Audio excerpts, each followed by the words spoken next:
Delhi police के गुंडे, और मैं उनको गुंडा कहूंगी जिसने ये काम किया, डंडा कहां पर एक महिला के लगा रहा था या डालने की कोशिश कर रहा था, ये हम सब ने देखा। आज प्रधानमंत्री जी ने एक वक्तव्य दिया जिसकी शुरुआत में उन्होंने कहा कि देश के युवाओं का हित और उनका भविष्य हमारी सर्वोच्च प्राथमिकता है। ओहो। मैं बताती हूं क्या प्राथमिकता है नरेंद्र मोदी सरकार की। उनकी प्राथमिकता है 16-16, 17-17 साल के बच्चों को दौड़ा दौड़ा के पिटवाना। उनकी प्राथमिकता है कि जो बच्चियां वहां पर आई उनसे ये कहना यहां से चली जाओ नहीं तो तुम्हारे कपड़े फाड़ दिए जाएंगे। बेशर्मो शर्म करो शर्म। उनकी प्राथमिकता है हर कीमत पर धर्मेंद्र प्रधान को बचाना। जी हाँ दोस्तों, जैसे कि अभी आपने शुरू में छोटा सा क्लिप देखा, आप इसे देख करके समझ गए होंगे कि आज की वीडियो किस बारे में होने वाली है। आज इस वीडियो में अंधभक्तों की अच्छी तरीके से धुलाई होने वाली है और गोदी मीडिया को अच्छी तरीके से रगड़ने वाला है। आप इस वीडियो को देख करके यकीनन बेहद खुश हो जाएंगे, क्योंकि इसमें शुरू से लेकर के आखिर तक अंधभक्तों को दिन में ही तारे दिखा दिए गए हैं, अंधभक्तों की जमकर धुलाई की गई है। लेकिन अगर आप हमारे चैनल पर नए हैं तो हमारे चैनल को सब्सक्राइब जरूर करें, इस वीडियो को ज़्यादा से ज़्यादा शेयर जरूर करें, अपनी राय कमेंट बॉक्स में जरूर दे करके जाएं। आइए वीडियो को शुरू करते हैं। उनकी प्राथमिकता 90,000 स्कूल बंद हो गए। उनकी प्राथमिकता है कि शिक्षा को ठप किया गया, पेपर पे पेपर लीक होते जा रहे हैं। और अंजना जी जिस फास्ट ट्रैक कोर्ट की बात कर रहे हैं, आज उसका कच्चा चिट्ठा तो यहीं पे बयां हो रहा है। आज सीबीआई ने क्या कहा है कि 2004 के नीट पेपर लीक का जो आरोपी, मुख्य आरोपी संजीव मुखिया है, उसके खिलाफ हम कुछ नहीं कर सकते, हमारे पास कोई सबूत नहीं है। 2004 का जो अंडर ग्रेजुएट नीट पेपर था वो अपने आप ही लीक हो गया था। मुझे क्रेडिट नहीं चाहिए। मेरा अपना मानना है, एक औरत होने के नाते, इस देश की नागरिक होने के नाते, जो मंजर हमने जंतर मंतर पर और उन स्टूडेंट्स के साथ होते हुए देखा, जिस तरह से दहशतगर्दी कर रही थी पुलिस और जिस तरह से यह होने दिया गया। अमित शाह को रिपोर्ट करती है दिल्ली पुलिस, देश के गृह मंत्री हैं, जो नरेंद्र मोदी को रिपोर्ट करते हैं। जिम्मेदारी कहां है? इतना कुछ देश में हो रहा है, देश के। जी हाँ, जैसे कि आपको मालूम है कि जंतर मंतर पर जब यूथ जनरेशन जेन ज़ी पर डंडा चलाया गया था, तो फिर उसमें जो महिलाएं थी, वुमेन्स, उनके साथ बड़ी ही बदसलूकी की गई और उनके प्राइवेट पार्ट पर पुलिस अधिकारियों ने डंडा मारने की कोशिश की और उनके डंडा भी मारा कुछ लोगों ने। लेकिन फिर उनके चेहरे पर, फेस पर तमाचे मारे गए, उनके साथ बेहद बदतमीजी की गई। और इसी को लेकर के कांग्रेस के जिस तरीके से प्रवक्ता ने अच्छी तरीके से गोदी मीडिया को रगड़ा है, इससे आप समझ सकते हैं क्या क्या हाल हुआ होगा।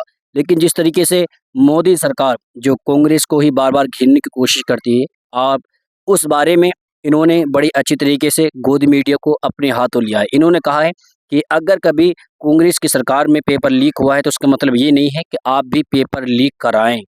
प्रधानमंत्री और देश के गृह मंत्री कहां हैं? हम नड्डा जी को देख रहे हैं, हम जितेंद्र सिंह को देख रहे हैं। नुमाइंदा कौन है इस सरकार का? कहां है प्रधानमंत्री, कहां है गृह मंत्री? हम राजनीति कर रहे हैं। मतलब देश में अगर स्टूडेंट्स के ऊपर बर्बरता की जाए, निर्दयता से पीटा जाए, वो लहूलुहान किए जाए, नेता विपक्ष के साथ वो बदसलूकी की जाए कि उनकी नाक और मुंह से खून आ जाए, तो विपक्ष चुपचाप बैठा रहे, विपक्ष कुछ ना करे।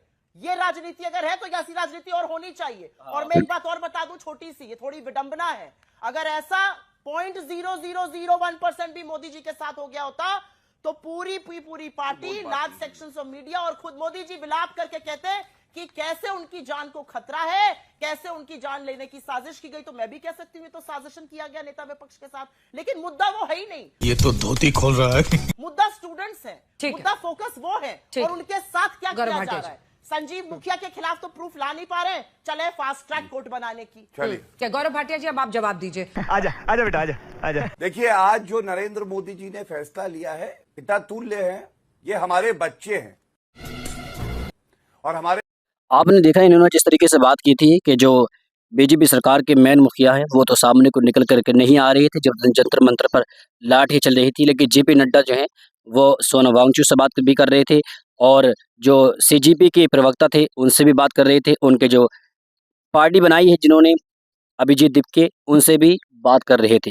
लेकिन जिस अंदाज के साथ वो बात कर रहे थे उससे शुरू में कुछ भी खुलासा नहीं हो पा रहा था। लेकिन जब जंतर मंतर पर हालात ज़्यादा ही बदतर हो चुके और फिर जब पुलिस अधिकारियों को भी अवाम, वहाँ के जो जेंजी थे, वो पलटवार करने लगे, उन्हें मारने लगे और उन्होंने वहाँ पर धरना प्रदर्शन को ख़त्म करने का बिल्कुल भी जब इरादा नहीं बनाया था। और फिर जब उसके साथ साथ जब क्रिकेटर सामने को निकल कर आए और बॉलीवुड वाले एक्टर सामने को निकल कर आए, सिंगर जब सामने को निकल कर आए या इन्फ्लुएंसर जब सामने को निकल कर आए, जब उन्हें मालूम हुआ कि अब जो है पूरी जो हिंदुस्तान की जैन ज़ी है, ये हिंदुस्तान के नागरिक है, वो बिल्कुल ही विपक्ष की तरफ हो चुका है और बिल्कुल ही हमारे नाराज़ की ज़ाहिर कर रहा है और हमसे बेहद नाराज़ है। फिर उन्होंने आकर के अपना लाइव फेस दिखाया, अपनी बात बच्चे की। अगर प्रदर्शन करते हैं तो हमें सुनिश्चित करना है कि हम इनसे बातचीत भी करें और ये भी देखें कि आके कोई पर्चा लीक ना हो। मैं तो तेरे को हरामी समझता था। जैसे इन्होंने बार बार कहा मोदी जी अभिभावक हैं उन बच्चों के, ये बार बार कह रहे हैं वो हमारे बच्चे हैं। आप डिसाइड कर लीजिए कि वो हमारे बच्चे हैं क्योंकि धर्मेंद्र प्रधान ने उनको दहशतगर्द बुलाया, आपके एमपी चंदौलिया साहब ने उनको भेड़िया बुलाया, आपके दूसरे एमपी मदन राठौड़ ने उनको भाड़े के टट्टू कहा, और ये वीडियो मैं चलाई दे रही हूं जिससे संदेह ना रहे। उसमें एक भी विद्यार्थी नहीं था, कोई भाड़े का टट्टू। छात्रों के भेष के अंदर जो है ये भेड़िए है, छात्र नहीं है इनके साथ।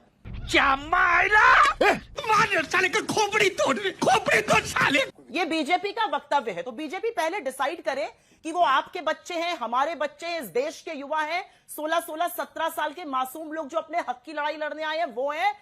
जैसे कि इन्होंने देखा और उन्होंने बताया कि किस तरीके से जो बीजेपी के विधायक है, सांसद है, उनके नेता हैं, वो किस तरीके से जैन ज़ी के ऊपर इल्ज़ामात लगा रहे थे। लेकिन इसी के साथ साथ मैं आपको एक बार और साफ ज़ाहिर कर दूं कि जो गोदी एंकर है, उन्होंने भी बहुत ज़्यादा अपने स्टूडियो में बैठ कर के दुनिया के अंदर नफ़रत फैलाने की कोशिश की। किसी ने कभी कहा कि इन्हें जो है अमेरिका की तरफ से फंडिंग हो रही है और ये अमेरिका के इशारे पर चल रहे हैं ताकि हमारे हिंदुस्तान के अंदर जंग हो जाए, हमारे हिंदुस्तान का जो एकता है वो ख़त्म हो जाए।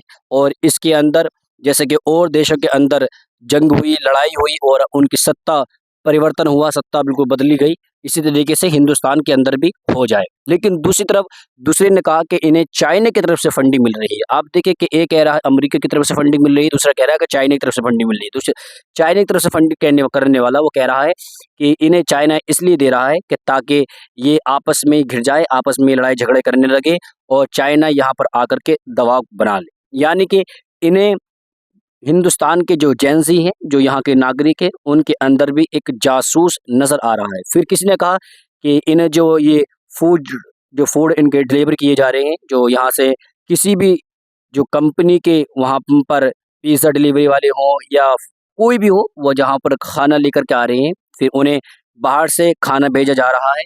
इसीलिए ये साफ ज़ाहिर होता है कि इनके लिए बाहर से फंडिंग हो रही है। किसी ने कहा कि ये पाकिस्तान के एजेंट है, पाकिस्तान की तरफ से इन्हें फंडिंग मिल रही है।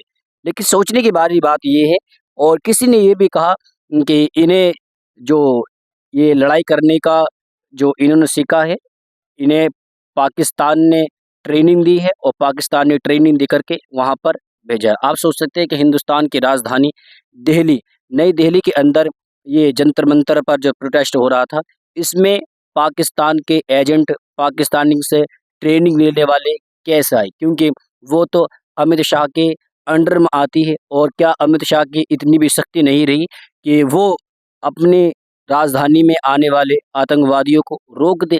ये लोग अपनी ज़बान से कुछ भी बोल देते हैं, लेकिन कभी भी ये नहीं सोचते कि इस वक्त जो है हिंदुस्तान के अंदर हमारी ही सत्ता है, हमारे ही अंडर में पूरे हिंदुस्तान की सुरक्षा है, हमारे ही अंडर में हिंदुस्तान का इस वक्त भविष्य है, हमारे ही अंडर में चाहे शिक्षा मंत्री हो या स्वास्थ्य मंत्री हो या कोई भी किसी भी तरीके के मंत्री हो, सब हमारे ही हैं। तो फिर इस तरीके की अनाप शनाप बातें करने की क्या ज़रूरत थी? लेकिन आप इस बारे में क्या कहना चाहते हैं? अपनी राय ज़रूर दे करके जाएँ। उम्मीद है कि आपको ये वीडियो बेहद पसंद आई होगी। अगर आपको ये वीडियो पसंद आई तो वीडियो को ज़्यादा से ज़्यादा शेयर ज़रूर करें, अपनी राय कमेंट बॉक्स में ज़रूर बता करके जाएँ। मिलते हैं अगली वीडियो में, जब तक के लिए अलविदा।